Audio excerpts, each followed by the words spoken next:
Andalusia Marine, located in Andalusia, Alabama, your express, all-wheel stick steering, polarcraft, starcraft, veranda pontoon dealer. One call heating, air, and refrigeration, Mr. Stephen Dubb, air conditioning guy you can trust. RMC Mechanical Contractors, located in Chelsea, Alabama. Give us a call for all your industrial contracting needs. Styler Arms, located in Bessemer, Alabama. You can also pick these rifles up at Simmons Sporting Goods. That is a Steyr Scout in that picture. I've been hunting with a pro hunter for about 30 years, guy. One of the finest rifles made. Pick one up today, and you'll see what I'm talking about. Alpha Plumbing, Mr. D. Robinson. He's been with us since day one. Call him for any of your plumbing needs, a plumbing guy you can trust. CT Ward Power Sports, Camden, Alabama on Highway 28. Your Excel center console, side console, golf your pontoon, Hustler Lawnmower, and Mercury and Yamaha service dealer. Power brakes. If you want to get your total boat control under control, get you a set of these. Give old Chad Clifton a call, www.mypowerbrakes.com. All right, everybody. We're back. Thursday, live, 7 p.m. How was John and Jessica tonight? We're doing good. Y'all hadn't got washed away? You said you hadn't got that much rain down your way, right? Well, it kind of went more north of us. We got a pretty good heavy shower last night, but I had to go to Montgomery today, and cool, man, all on the side of the interstate. It's blowed out. Yeah, I know that. I told my boss man, I talked to Jeremy today, and he's calling me. I said, buddy, this interstate's like driving in a pond. It was crazy. It was crazy. Let's see who's all tuned in, man. We got 74 people right out the gate. We ain't a minute in, man. That's awesome, dude. Let's see. Holden Higgs, Mark Brown, Mr. Tommy Randolph, my buddy. Oh, Houston Hartzog. I hear you, buddy. Never seen that name. Appreciate you tuning in. Philip Dodson said he got his new rod. He's ready to go. Mr. Ronnie McKenzie. Shiloh's tuned in. Paul Forster, Scott Seals, they're tuned in on YouTube. Ryan Dooley, hey, buddy. How's things in Missouri? I seen where it's frozen up. A storm up there, buddy. Hey, I don't know. He's down there in the boot. He might be all right. It might be frozen though. Yeah, I guarantee you, buddy. Justin Trott, appreciate it, man. Buddy, Shiloh. I don't know what Shiloh's doing. I guess he's on the weather, ain't feeling good or something. What's wrong with Shiloh? Yeah, but he's cracking a joke. Okay, I didn't know. You never know about Shiloh. Patrick Garner tuned in from Panama City. Tony Tucker, old Tim Pentecost. He's been doing. I keep up with old Tim. Yeah, Ryan said it still froze up there. Stan's coming in from Bay Minette. Oh Lord, Shiloh said he's got strep. Ugh. Oh no, I'm part of that mess. At all, guys. Head all. There you go, Kentucky Lake. Yeah, Brian said he's going to find a way to go fishing tomorrow, ice or not. He said he's going stir crazy. I guess he's not doing too much on his lawn service stuff, you know. Ryan, he stays busy with a little bit of all of it. I ain't no telling. I can't keep up with him. Yeah, he's wide open. Oh, dude. I know he hustles. And yeah. There you go. Oh, Tim Maddox. You see what he's saying. Good evening, y'all. High dirty water was I've been waiting on. Push them big ones up shallow wood. One of my favorite times to catch them. You're right, Tim. It's been brought up by Shiloh. I talked to John. He's saying the same thing. So hopefully that's what takes place because, you know, they can't stay on the main river. The river's getting so much current. And, you know, when we had old Matthew Rogers on here, John, you remember him talking about how those fish know where they're going? They back up, and when they feel that eddy, they just ease in the creek, and then I guess they feel where they're going with their, you know, their fins and their lateral lines. I guess I don't know how to explain it. Well, and a lot of it, you know, that you can see a distinctive mud line when it first starts. You know, it'll be real muddy where the mud's coming in, and I mean, honestly, there'll be a distinctive line, you know, and I'm sure that they can follow and push and follow that clean water and keep going, and eventually it gets muddy in the back of those creeks, and man, those white crappie, they don't want to be in that current. Those white crappie will just keep moving to the back, and like we were talking about, Shane, I said, with the water high, you can get in the back of those creeks right now probably and do really well as I was talking to somebody on the phone earlier. I said, there's a couple sloughs up there on the Alabama River right now. If that water gets out of the banks, you can run you some bush hooks and have a big time catching catfish. Yeah, I bet those big. You're a big catfisherman. I know this is a crappie show, but I guarantee you, them catfish. They're already talking about. I know Travis has been down the Alabama River catching 40-pounders, pretty shallow. So that's on jugs here lately. I can imagine somebody running some bush hooks. Jessica and I had 2 sloughs. And we had a place up there on the river, and we put about 30 hooks out, and you could, when the water was out in the woods, you could literally go bait all the hooks up and come back and start again and just take them off. What time of year was that when Jess and you caught that real big when Jess is holding up? February. Was it? Was it February or March? One. It wasn't long. I remember last year her holding that big old. I mean, it was 40-something, 50 pound. It was a big old fish. Yeah, 41 pounds. I remember.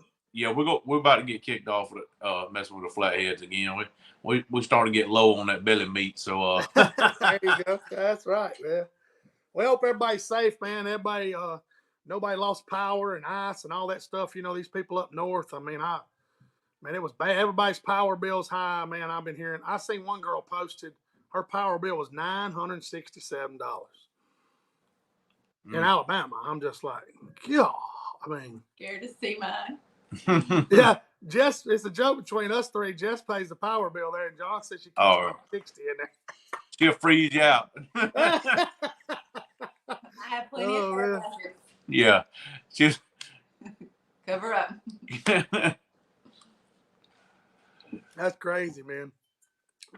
Let's see if I missed any questions. Jason's talking about below Gunners were Dam. I bet everybody's water is going to be high. Maybe we were talking, John, and was talking about on the east side of the state, in Florida. I don't think maybe they didn't get as much because Georgia didn't get as much rain as we did in that last storm, like we did last storm. Excuse me. And the water got up so bad. Down at Towkin and Seminole, all that shot up. Yeah, I'm hoping it's not going to be real bad down there in Florida because we're making a trip next week. Yeah, and I looked at the weather and it's kind of pissed me off a little bit. The wind says light and variable. It says light and variable. I started cussing John. I was like, well, yeah, especially Wednesday, it's supposed to be beautiful, man. Yeah, I think it's going to be like 6 degrees and the wind's like 3 miles an hour to 4 miles an hour. That's trouble for fish right there. Trouble. Because what's crazy, guys, about Seminole and some of those lakes down there, when it's calm, those fish get high in the water column. And they bite better. But when it gets rough, the waves start. I witnessed it right there live, and they went down. They went 10 or 12 foot deep. So heck, we'll see what's going on for sure. Shiloh said he got 4 inches up there around Gunnersville. So somebody's asking about some flip flops. Scott Seal said, "How long in the flip flops, John?" I mean, I had them on today.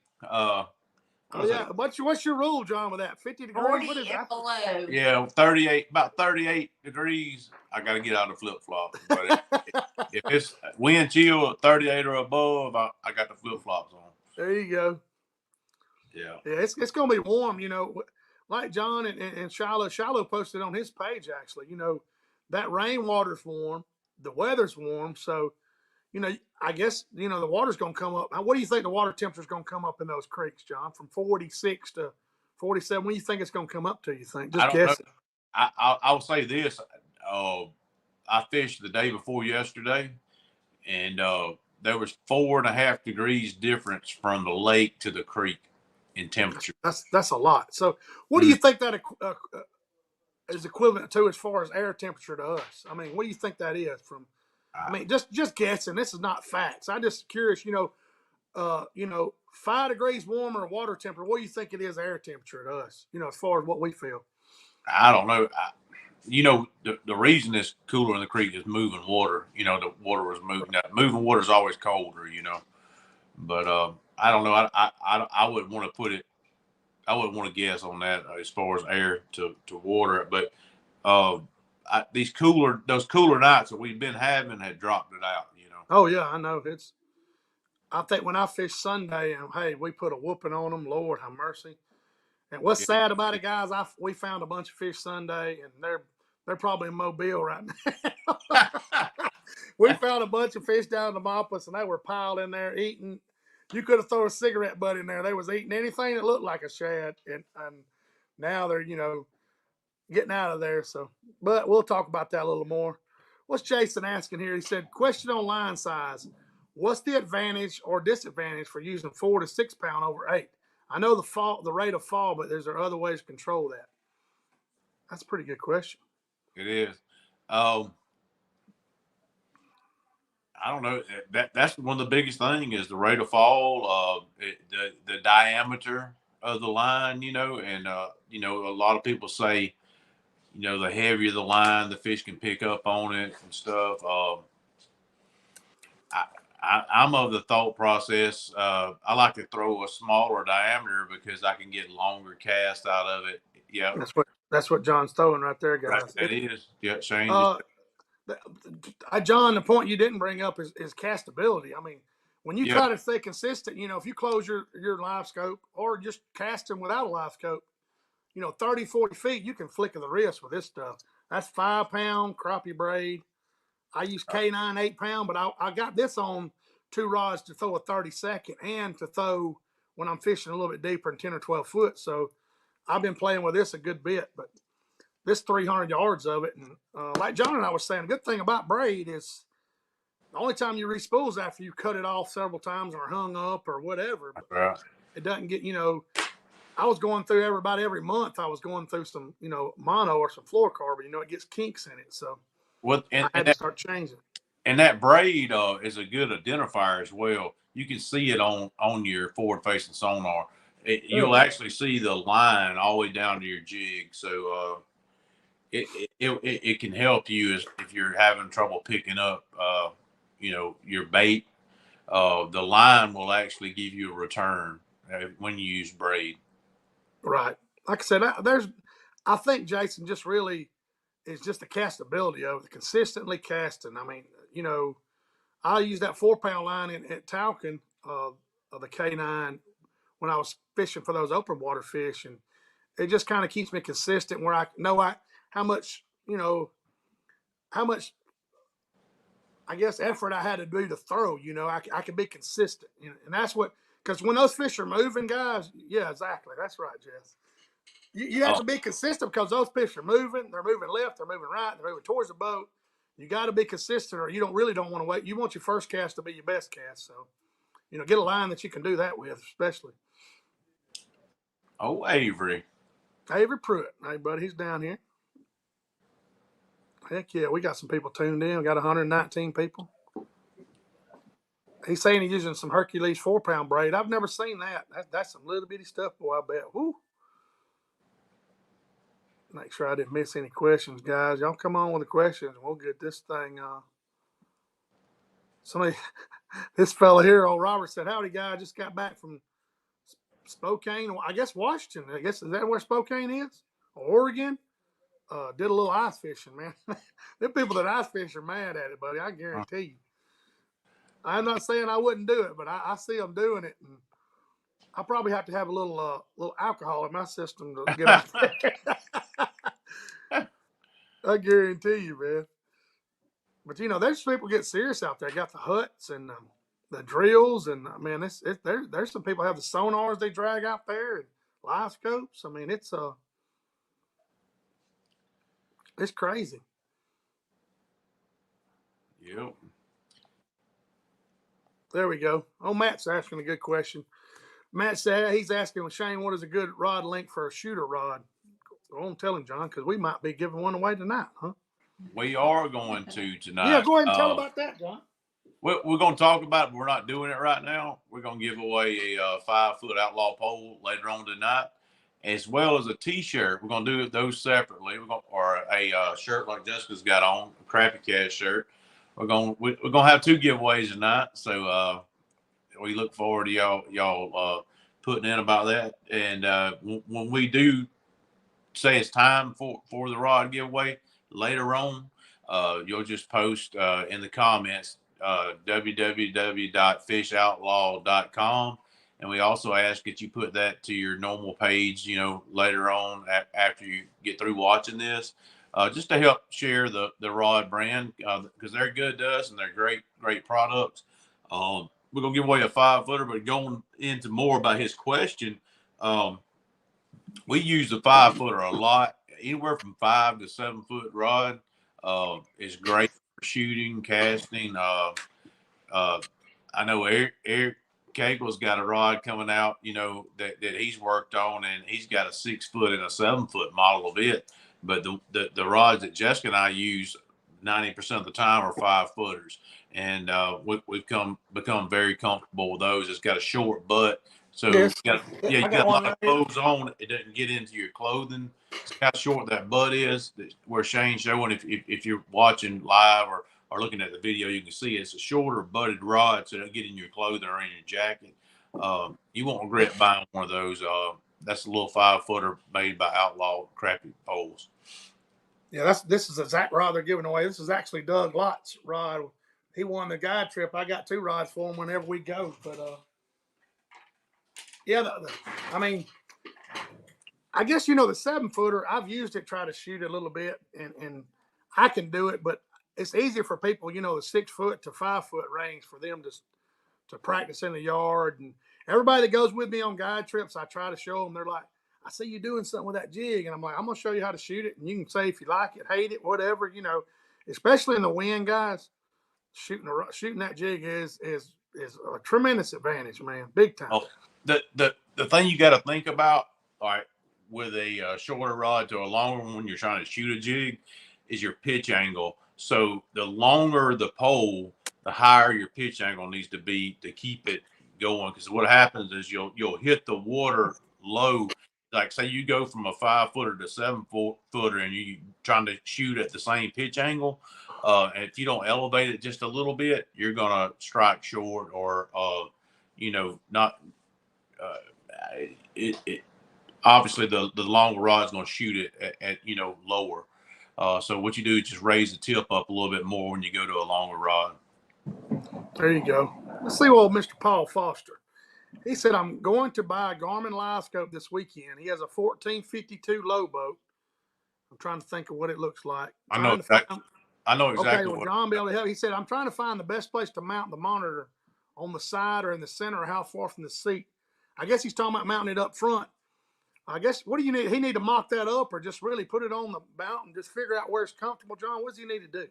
Well, if he's fishing out of a 1452, he's probably fishing from the center of the boat. I would guess. Mr. Paul, if you would, just tell us where you're going to be fishing from, in the boat, and we'll go from there. We'll readdress this question once you let us know there. Yeah, because that will drastically affect, what we tell you. Yeah, because you got to be able to reach the screen. You got to be able to do a lot of stuff. So just tell us exactly you're fishing in the center or left or right, or if you got a double mount or whatever he's got up there. We'll address it for sure. Mr. Brian Taylor tuned in. Tony Walters, is there a preferred jig weight for shooting docks? Yes, definitely.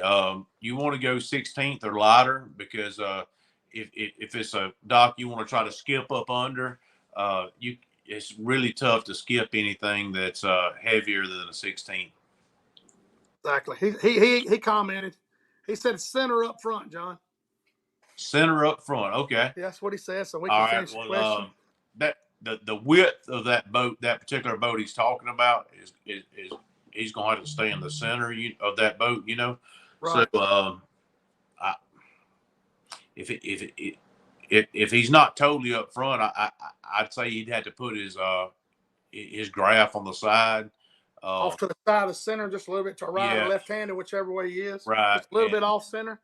Yeah, and whichever side he's going to put his graph on, I would assume he's going to probably use a pole mount if he's starting out using it. He's probably going to get the pole on the same side of his graph. That way everything's working for him. Over here to the right or whatever side, if he's right-handed. Okay. Yeah, I would just mock that thing up. Where you mount your poles, get in your boat. I mean, my neighbors think I'm silly. I'm out my boat. While in the driveway, when I was setting my stuff up, just kind of mock everything up and figure out where I'm feeling and if I could touch the screen well there or anything. But that's the best thing to do, man. There's no measurements perfect for John or myself or you. You just have to figure out what's great for you. Excuse me.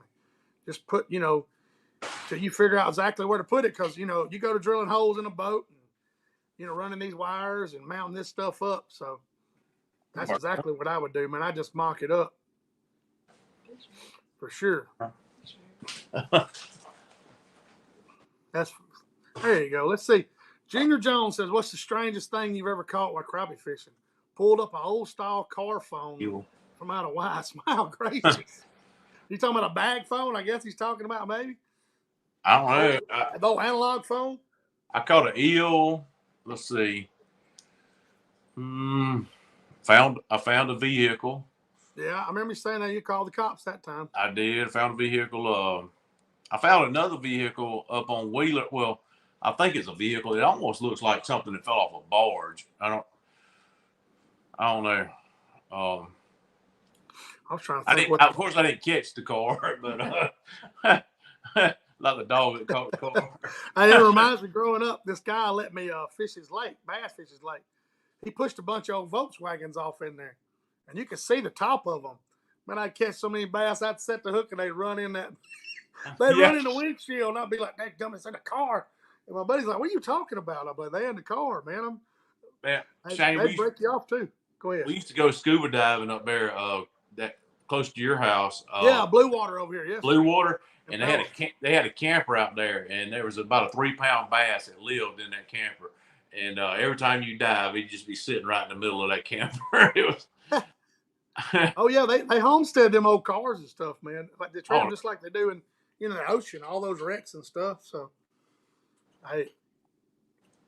let's see. Oh, Dee's asking, is there any idea where I can get a guy to take me crappie? Oh my, D. All right, so here we go. All right, D was working. I don't know if he still got a job down here that he's working now. You can't keep up with him. By me, and I was like, just let me know. We'll go. I'll work it into your schedule. And he stays so busy. Oh, you can't, man. You can't slow him down. Hey, he can tell you something right now. It's liable to change here in a minute. Midnight, he gets a phone call. I think he was running when it froze over. Alpha Plumbing was all over the place, buddy. Because I seen his workers posting stuff, and everybody's pipes were bursting and all that stuff. So he stays busy. He's over at teasing on us, so for sure. Let's see him. We giving away a rod? Yeah, we are when Jess says that, for sure. I typed it in what you need to type in, guys. So when she says it, y'all be setting on go to type in what I typed in there. Well, let's go ahead right now, Shane. Let's give away a shirt. Hey, I forgot about this. Oh yeah. Yeah. So we're gonna give away this shirt. Let's just do the 10th person that says CrappieKast. Put CrappieKast in the number 10. Okay, hey, that's fair. And, we'll do the 10th person that does CrappieKast, and I'll mail you out a shirt. You just need to send me a message, your size, and Amos said fishoutlaw.com for a shirt. But, we got a few of them doing it. There you go. Number 10 going to win a shirt. So just like Jess got on, they got some nice shirts. I'll let it load up and we'll see what. Again, guys, I'll explain what goes on with this thing. I am the host, so my computer, it loads up first. I promise you, I'm not trying to cheat anybody. I'll refresh it twice and then count to number 10. So we'll do it. And like I said, after the show's over with, all these comments, they mix up. So don't think, I cheated somebody. I promise you. So I guarantee you we got number 10 by now. These people typing away, man. We appreciate all y'all. Let's see who won this shirt. I'm refreshing it twice. Let's go down here. I got to count to 10. I got to use all my fingers now. So y'all make a minute. You're not going to take your shoes off on this. No, I got to take my shoes off. I got them ready. So, oh boy, let's see.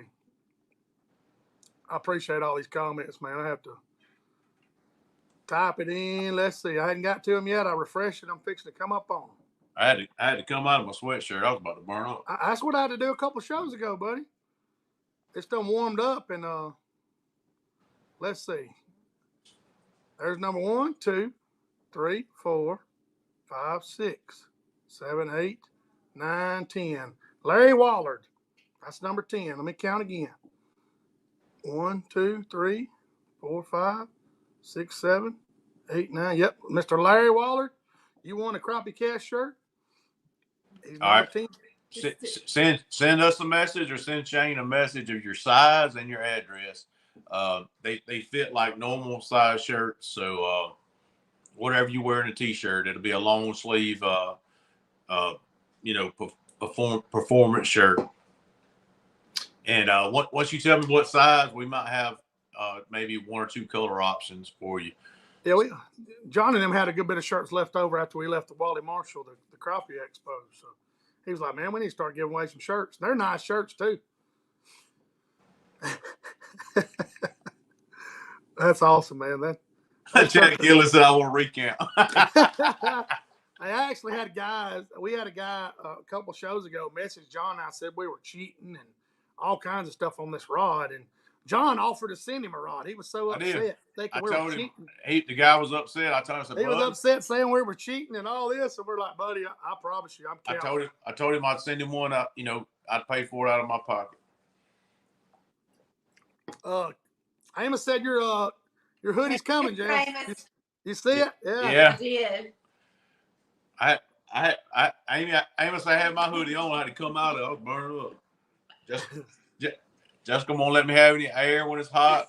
Won't let me have any heat when it's cold. It's rough down here, boy. Hey, John's lost some weight, guys. So he's gonna be getting cold. Yeah. I guarantee you. Yep. He's gonna be getting colder. But yeah, man, we try to be. Hey, we're straight up people, and I'm not saying I won't make a mistake, but I try to be as fair as I can. When I hope everybody wins a rod, and the good thing about it, most people that's won the rods, they end up buying another one. So yes, that's true. That's true. That's a good thing. It speaks volume. If you're local, stop by Andalusia Marine. They've got them in stock. The rods, and I think Dunn Sports about to be Joe Allen Sports down in Thomasville. Yep, Dunn he's Sports. He's about to be a dealer for Outlaw Crappie poles.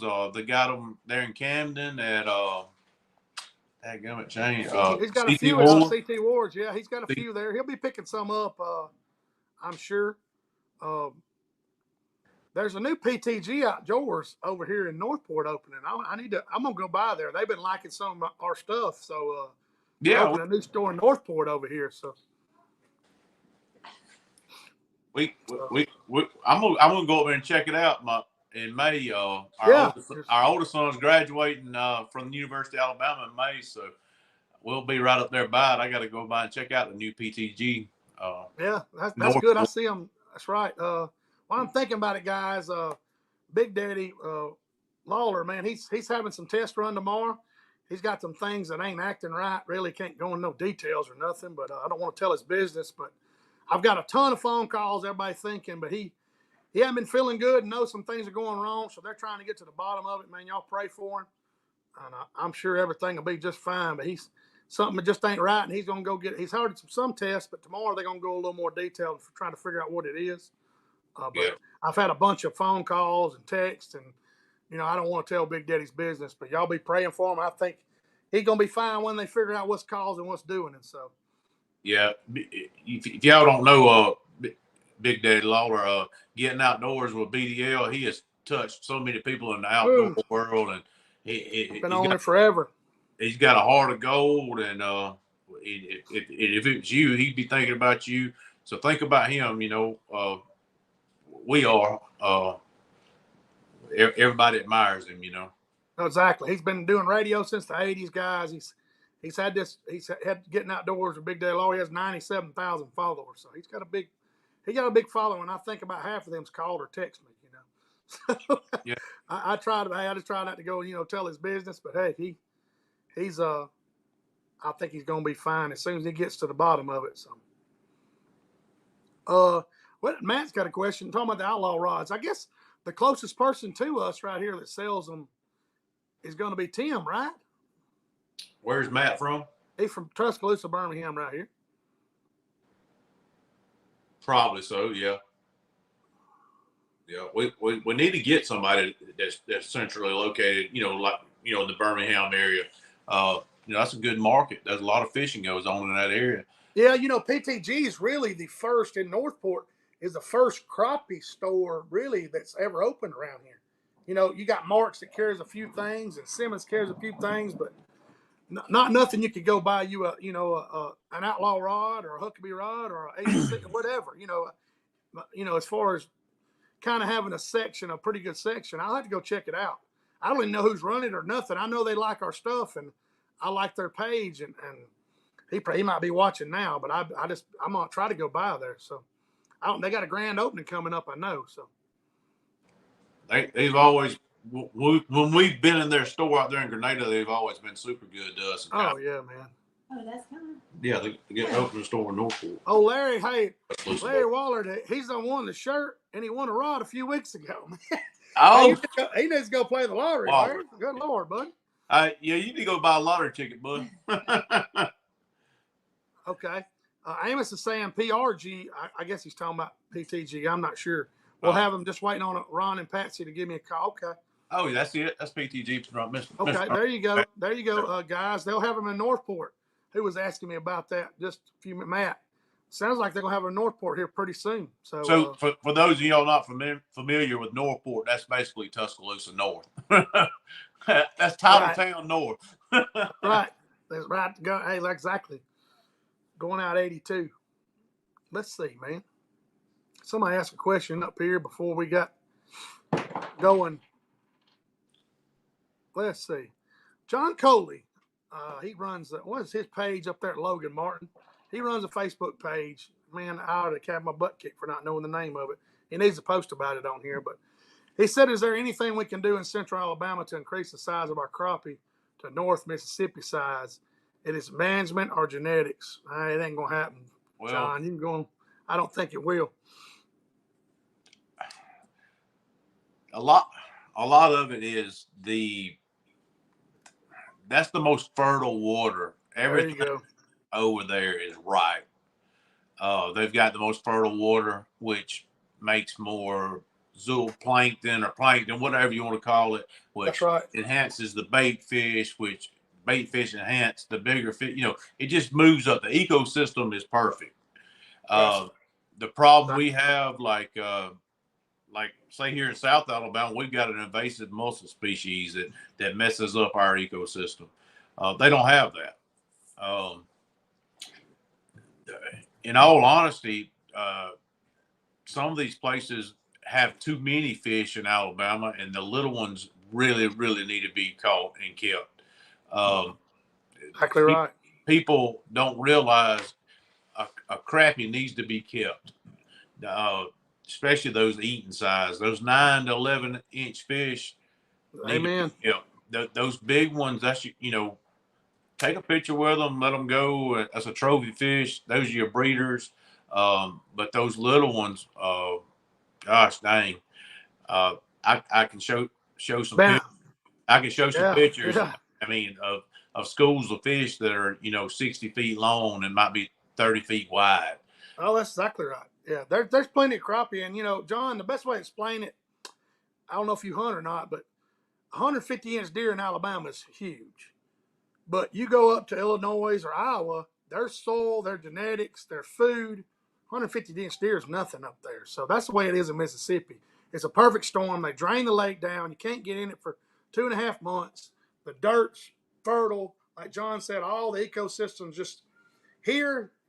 You're not going to get it. But the best thing I can suggest, man, you catch a 2-pound plus fish, they don't eat as well as a 10-incher anyway. I mean, you have to cut the fillet in half to make it fry up right, or it's going to be soggy where the other one's going to be crunchy. If y'all go to John's page and see them flaps he cooked the other night, them 10, 11-inch fish, son, that's the finest eating you're going to get. I mean, I promise you. So I just say, I let the big fish go. Do you have to? No. It's just something I like to do. And but, man, John, all you can do is just enjoy what you got and do your fair share to take them out and help them. Because, in Demopolis, like John said, I could go to some of them trees and there's 180-inch fish on a tree. And they're biting. You can catch them, but they just don't keep. So, I keep a lot of 9 or 10-inch fish down there, and hey, I'm helping the fishing, believe it or not. So, let's see. I know we got some more questions down here. That's a good question. John, the Logan Martin Crappie Fisherman. That's the name of the page. You see another good question? Yeah, Mr. Tony. Well, you might not have got to it yet. Keep working what you're working, brother. Oh, Jessica Buckmaster's tuned in on here. We appreciate her. Our local real estate lady. She's on here, buddy. So let's see. There's a good question right there. Steve Powell says, how's the grass moss that's been on the Warrior River going to affect the crappie? They've had a lot of, the water stayed low, John, and you didn't have a lot of current to take the duckweed and the dollar grass and all out of here. But what do you think about it, John? I got my kind of opinion about it. But. Well, I mean, it's going to complicate your fishing altogether, and if you get a mat of it, that's providing some shade for fish. They would get under it but all that grass is going to do, all it's going to do is complicate, especially if somebody's still spider rigging or long lining. It makes it basically impossible because you can't do it because you're constantly removing stuff, grass or whatever from, if it's floating grass or it's at the surface. Like at Gunnersville, they got that eelgrass that's so bad up there. Right. At certain times of year, they can push poles or long line troll because the vegetation just stays on the thing. But it also will affect you casting. You know what I'm saying? Yeah. I think, Steve, the brunt of your troubles in Mobile about right now. Because and the good thing about it, Steve, when that grass is all up, those crappie are out deep. They're in the river channel. They're not really getting affected by it. He's talking about that old snot grass. Like if you go in Friley's Creek, there's a lot of that black snot grass that grows. And, it grows there every year. So, but yeah, I think, Steve, as far as the dollar grass and some of that stuff's going to be washed away, thank God, because I know it. I've seen pictures, early in the fall where sloughs were covered up with that stuff. So I think it's going to get on down the river, Steve, and you won't have to worry about it. But, man, let me tell you something, and a lot of people don't realize it. Lily pad roots and root balls are some of the best fishing you're going to get in the spring. So, I mean, like John said, court fishing and a 30-second jig, man. February, you get some warm weather, you better be looking at them. I mean, I guarantee you, Steve, that's what I'd be doing if you fish the river. Like Tim was saying earlier, this muddy water, there are going to be some fish moving shallow. It's best to go check them. I mean, you don't ever know. Let's see if I missed any other question. Let's see. Well, Scott D says he's glad. He said, I'm glad I'm fishing Bankhead. He's going to put an Apple AirTag. I will tell you this, Scott D. I haven't really crappie fished that place in years, but I grew up on it, and I know every inch of water on it. I mean, you can't. I mean, I had my first boat when I was 9.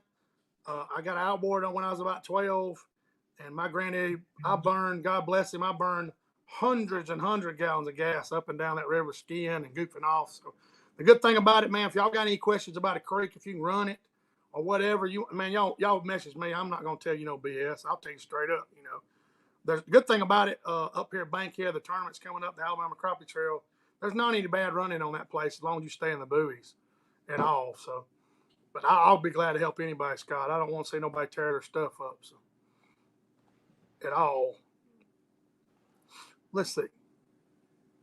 Shane's coming out of retirement. He's going to fish that. Yeah, I'm going to fish one. Yeah, I told, Alpha Plumbing right there, Dave was like, hey, I want to sponsor a tournament and you got to fish it. So I knew I was in right there off the, for sure. So we're going to do it. We're going to go in there and have a good time, man. The good thing about Bankhead, guys, it fishes huge. I mean, it has a bunch of creeks from, all the way from G's Land and Lost Creek all the way down to Yellow Creek on the dam end. There is a ton of water. So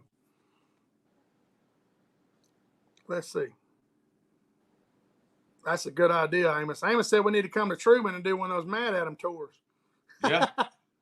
Yeah. We're gonna start pulling the trigger on that, guys, here soon. Me and John's talked about some ideas, and we've been, bouncing ideas off each other. So we kind of we talked about February, and Shane and I kind of overstepped because we had forgotten that we had a trip planned in February. So March is a good time to start it. So Yeah. yeah, we're going to Grenada the 21st and 22nd, staying at the Slab Shack over there in Slabbing cabin. Slabbing Cabin. Oh, that Slab Shack's the bus name. Right? I'm sorry. I knew I had it in my brain. You know what threw me off right here? These 150 people is tuned in right here. Lord, I seen that number keep clicking like I'm at the Silver Star down there. I appreciate all you guys. But yeah, that's the Slab Shack is the bus's name, but the Slabbing Cabin over in Grenada, old Steven and his cabin over there, we're going to stay over there the 21st and 22nd. What will that be a Thursday? We'll be able to do a show from over there. I don't know. We may. I don't know. Let me look. I think it is, Shane. I got my phone up. Yeah, it is. We might be able to do one because I think they have Wi-Fi. We might get lucky enough to get the world famous top 5 Jameson. Oh man, Jameson Carr, and I don't know if Eric will be over there or not, but top 5's gonna be there. So top 5, we could get top 5 on the show. It'd be something. Oh, JC. Yeah, I like old JC. I didn't know JC could cook the way he does. Something's up. He's boiling crawfish, and I didn't know all this. I seen him. Man, I'm about ready. I don't know if anybody else is, but I'm about ready for some crawfish. Oh my gosh, they're gonna be so nice. I was down in Gaydon, Louisiana, down there at Sportsman's Charters. They were starting to grow them down there, and they did have a big drought, and I know they're gonna be high, but it really doesn't matter. I'm gonna buy them anyway if I get my chance to. So. Sure. Let's see, man. Can you get rid of them drum? No, Scott, you can't get rid of them drum. I tell you what, nothing like seeing a big old blip next to a stump and you pitch in there and set the hook, and you think you got a 3-pounder, then it dies, and it's old sorry drum. I've caught my share of them, buddy, for sure. Oh, Matt said he seen me Sunday. I didn't. If he seen me Sunday, he was the only other boat I seen because there was just 2 dummy boats out there, and you must have been one of them, Matt. It was me and Ray and you and maybe somebody else. I don't know. We were the only dummies out there. So let's see. There's a question, Tony Waters. When should I expect the fish to move towards the shallow water on the south end of Eufaula? They are still in 25 foot of water locked down. I guess they're on the main. When do you think they ought to move, in Eufaula, John? It's all about water temperature and the days, but the days start getting longer and the water temperature starts going up, and it's like that every year. You start seeing that upper 50s on your water temperature, and your days start getting longer. That's when it makes a move. Just if we have a warmer spring, it happens earlier. Every year, everybody just anticipates and worries about it. But all you can do is just go fishing and then watch what your water temp is. Yeah, that's exactly right. The crazy thing is, Tony, without sounding like a smart ass, really, they're gonna move when the conditions tell them to move. That's seriously. There's no date I can give you or anything. You're gonna go out there and they're gonna be gone, and you're gonna know where they went. So, and some of them do it differently. It's not like it's a light switch.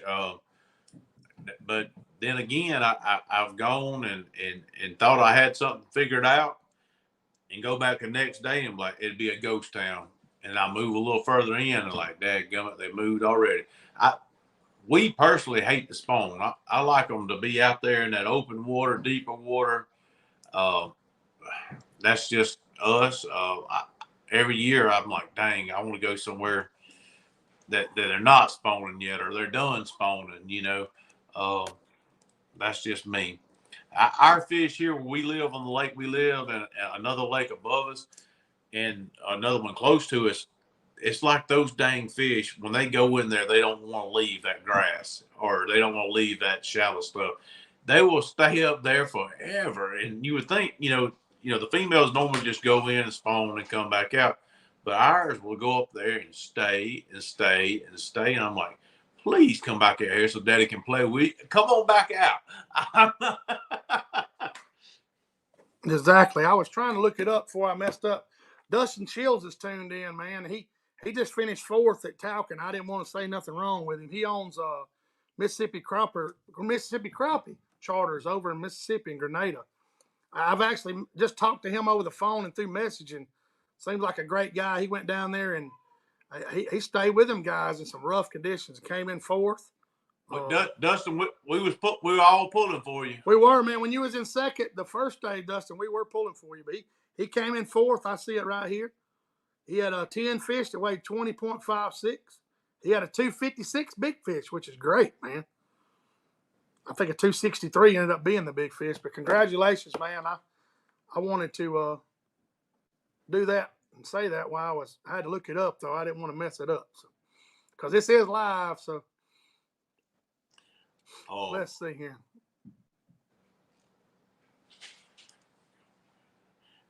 Tim makes a good point. He said the best guide trips are after the spawn. There you go. That's the truth, guys.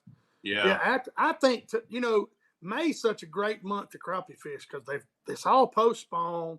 The fish are kind of setting up where they want to be. I've caught more fish in May personally in Demopolis than I've ever caught any time of the year. Well, the thing, you got to weigh your options when you want to go on a trip with somebody.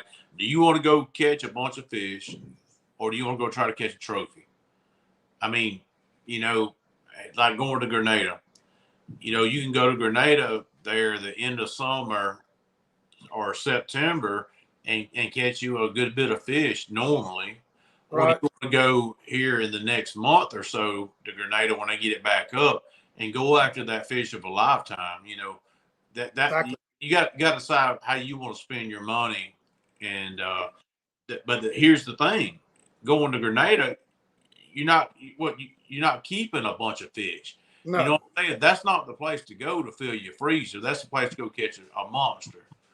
Yes. So if you want, I don't know, go with Cagle or somebody like on Martin, where you can wrap the whole tailgate up and fill your freezer. But if you want to go monster for a lifetime, go during that time of the year, or the spring to catch that fish of a lifetime. That's the stuff you need to weigh out. A lot of people are like, oh, I'm going to go catch a 3-pounder. I want to go catch a 3-pounder. Well, there's only a certain time of the year, really, in all, to catch that 3-pounder, and that's the next month and a half to 2 months.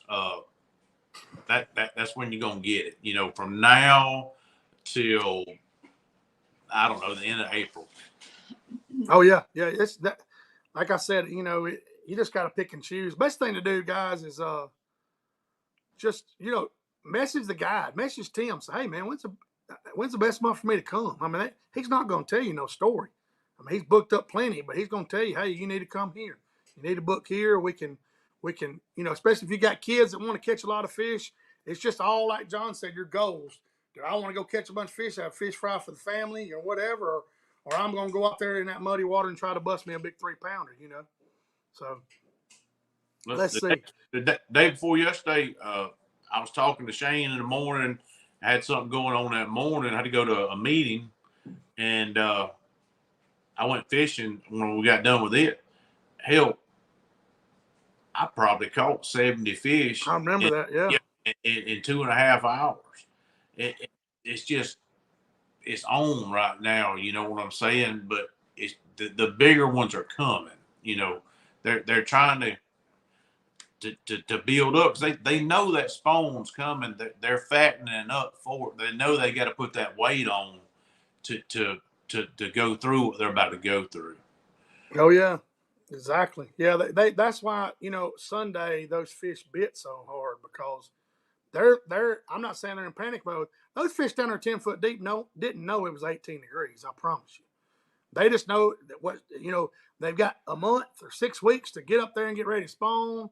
The male's hormones are going. The females are eating up full of shad. They know they got to grow the eggs on, keep growing the eggs. And if you look at that tailgate I posted on my Facebook page, those fish, I couldn't even reach my hand around the belly of them. I mean, you zoom in and see how thick they are this time of year. And that's one reason I really like to catch them this time of year. You can help control the population as far as eggs. If you keep keepers with eggs, and you also get some thicker fish and, get a lot more meat this time of year on those fish. All right, number 11 that hosts fishoutlaw.com is just to win a ride. Number 11 at there it is, boys. Y'all type www.fishoutlaw.com. There you go, number 11. Y'all get to typing. I knew it was getting close. She said it. Yeah, win a ride. Boy, they getting it, son. They sitting. Hey, them boys had it typed in. Don't think they didn't. Good. I love it. Me too, man. We had 100. There's 154 people on here. That is awesome, dude. Old Trot got in there and slid it in. I talked to James today. I had a good conversation with James. Hey, buddy, if I'm working and I'm driving down the road going to our next client for RMC, man, I don't mind talking to anybody. If I'll let you go if my boss man calls or somebody, and I'll call you right back. Me and James said it. Amos talking about can I win? You said number 11, Jess, right? Number 11. Yep. All right, here we go. I'm finna count. I refreshed it twice. Let's go. I got to go. All these comments, I got to go downtown, boys, and I appreciate it, girls. While Shane's counting, we want to just thank Mr. J.R. Oldham of Outlaw Crappie Poles and Amos for giving us this opportunity to give a pole away every week or every other week.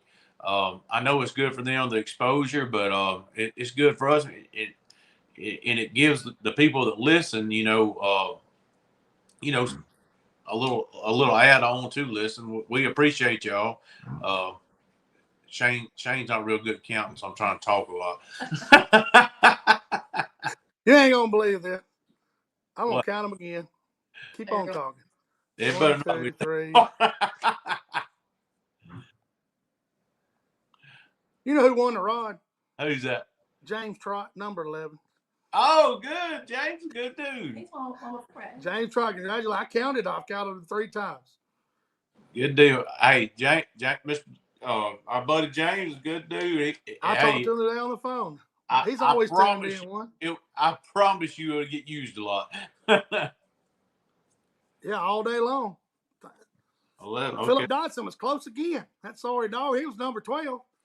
Hey, some people got just they can time it just right, I like it, buddy. I like it, man. Thank y'all guys for really sharing that, especially for Outlaw Rods. Like I said, like John said, they do good. Let's see. Me and Mr. JR we were up there in Nashville at that tournament, and he said, I want to do something for y'all. And I said, well, let's do a rod giveaway every other week. And it's been great so far. So, old Trot, hey, that dang Trot, he'll be fishing that thing the next day after he gets, I promise. Oh, yeah, man. We appreciate y'all sharing it, guys. Appreciate all these people tuning in, too. Like, I posted on my Facebook page. We hit 7,800 followers today. And that is organic followers. That's not, anything. Them people actually follow this page. Our engagement's up to like 80,000 per 28 days. So that's comments, likes. That's a lot of people, guys. Our reach is like 445,000. I mean, it's been staying 380 up, and it's been staying steady. That's a lot of people. And thanks to you guys, that's the one reason why. So, for sure. Trot said he hesitated about 2 seconds. And then good for him, man. Oh, that's fun, man. We appreciate it. Let me go back to make sure we got any questions.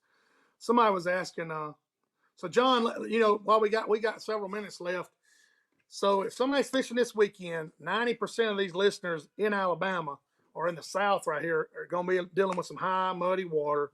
What do we need to do as far as lures, approach, try to go find some fish, to give me a general idea of where we need to go? First thing I do is get out of the current because it's gonna be blowing. I came across Alabama River today. It's blowed out already, like logs and everything going down it. I'd get in the back of a slough or a creek and just get where it's settled. The water is calm, and just look for those floaters. I'd get in the back of the creek and start 10 feet and just started working my way back, looking for fish that were.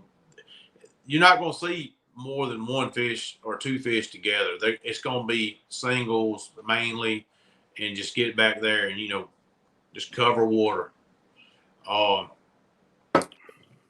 Nothing about it's going to be well, it might be easy once you find, the area they're in, but just keep moving and get off that.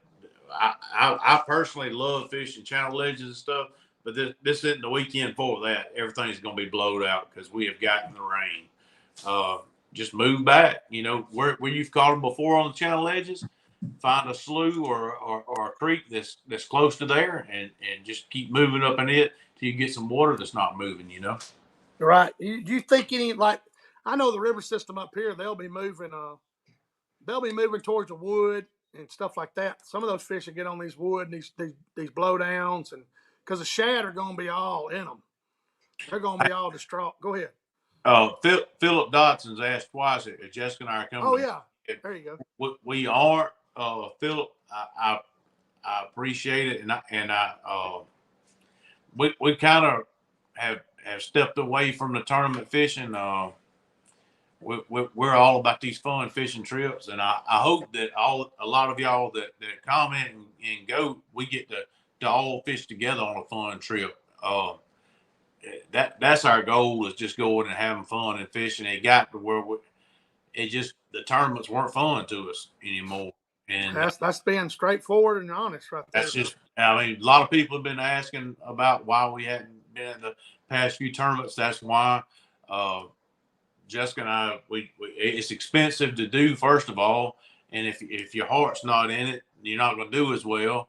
And we just have more fun going fun fishing. And she was the whole heart and soul behind the tournament. She was fired up. Like I said, hey, she was, when I met her, she was hot and heavy about it. But now our goal, guys, John will tell you, we can kind of let a little bit of the cat out of the bag.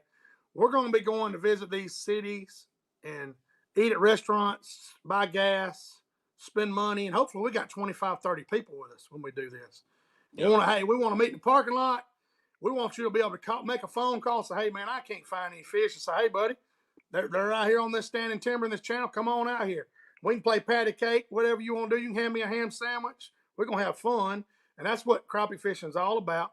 I'm still going to fish a few tournaments. Like I said, I enjoy it, but I haven't fished one in 2 years. So John was pretty hot and heavy at them. Everyone they had, he was fishing them. So, well, we're also kicking around an idea about possibly the night before we fish, doing kind of like a Calcutta, where you can buy teams, or everybody fish, and it's not going to be anything crazy. No, it's just no. But we get together, and each name will come up. The boat will come up. And you can say, all right, I got so-and-so, or I got so-and-so. And then we all get together at the end and play around and weigh in. Just something fun. Yeah, just something fun. Like golf, like we do playing golf, like John and I said. Just like golf. We're not trying to – we're just trying to have a good time. And let me tell y'all something. Like that little get-together we did, that little Mad Adam first time, we all went out and ate supper, had a big... Oh, yeah, we had a blast. Hey, man, Chad with Power Breaks, I'm going to tell you, he paid for our dinner. He did. He said, hey, man, what are you doing? I said, we finna go eat. He said, hang on. He Venmoed me some money. He said, y'all go to dinner. And, hey, I didn't ask him to. That's the kind of stuff I want you. And plus, guys, at these Mad Adam little groups, you can go up and jump on my boat and see the Power Breaks, see the Garmin, see the rods, see the jigs, see everything. We're transparent. There's no special thing that we do. You can jump on my boat, tie your boat to my boat for all I care.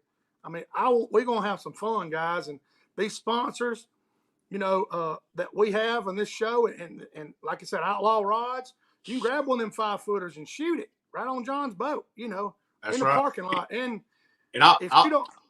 I'll meet Shane or either one. We'll give you a couple of limit tackle jig heads. And yeah, exactly. And we'll put you in contact with Steve after you catch fish on them.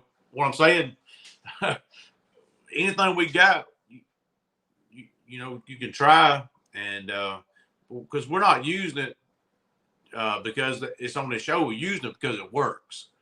And that was most of this stuff we bought, guys. Power Breaks, everything. We paid just like y'all did, and they actually enjoyed the show. And they're, hey, hold on just a second. I'd like to be a sponsor of the show. We've already bought their products because we're using them. And Lord, we're going to be associated with, with good products, and That's what our goal is for sure.